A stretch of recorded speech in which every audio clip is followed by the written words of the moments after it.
Online মিডিয়াতে পাওয়া যাচ্ছে, অনলাইনে পাওয়া যাচ্ছে। অনেকে গুজবে কান দিবেন না, গুজবে কান দিবেন না ভাই, গুজবে কান দিবেন না ভাই, গুজবে কান দিবেন না ভাই। আমি বলি চোরাই শুনেন, যদি আজকে বিটিআরসির চেয়ারম্যান উনি আমাকে একটা প্রশ্ন করেছে আমাদেরকে, যে এই যে 100 আইমিআই নাম্বারে 1 লক্ষ মোবাইল নিবন্ধন আছে, কথা বুঝেন। তা আমি ওনাকে প্রশ্ন করেছিলাম, আমরা যে পিআই প্রোডাক্ট বিক্রি করি আমরা তো আইমি নিবন্ধন করাই না, তাহলে আসেন আপনি যে 100 আইমি দিয়া 1 লক্ষ মোবাইল চলতেছে, এই 100 আইমিটা আপনাকে কে দিচ্ছে? এখন যদি আপনি এই কথা বলেন, আমি বলবো যে আইমিআই নিবন্ধন করে এই দেশে ব্যবসা করতেছে উনি এই 100 আড়ালে 1 লক্ষ মোবাইল মার্কেটে ছেড়েছে।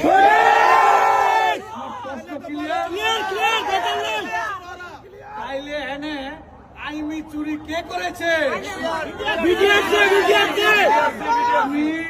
আমি ব্যক্তিগতভাবে বলি, আমি যে জায়গায় আছি দায়িত্বশীল ব্যক্তি হিসাবে আমি কাউকে চোর বলতে চাই না। যেহেতু সাংবাদিক ভাই আমাকে প্রশ্ন করেছে আর আজকে বিটিআরসির চেয়ারম্যান আমাকে প্রশ্ন করেছে, দুইটা প্রশ্নের উত্তর আমি একসাথে দিলাম। যদি 100 আইমির এগেনস্টে 1 লক্ষ থাকে, তাইলে যে 100 আইমি ডাটা এন্ট্রি করেছে, তাইলে উনি ওই 100 এগেনস্টে 1 লক্ষ চালাচ্ছে।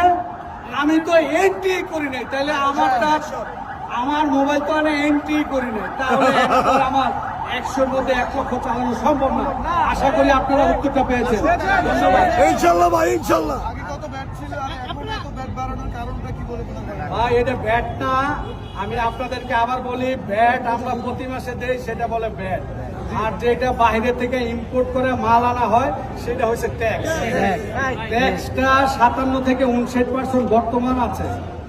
আর কোম্পানিগুলো যারা অ্যাসেম্বল করে ওনাদের 7.5 অথবা ধরেন 15%, আরো খরচ আছে, সেটা মিলে যদি 15% হয়, তাহলে আমরা যারা চাচ্ছি যে আপনি ভ্যাটটা ট্যাক্সটা সর্বনিম্ন করে দেন।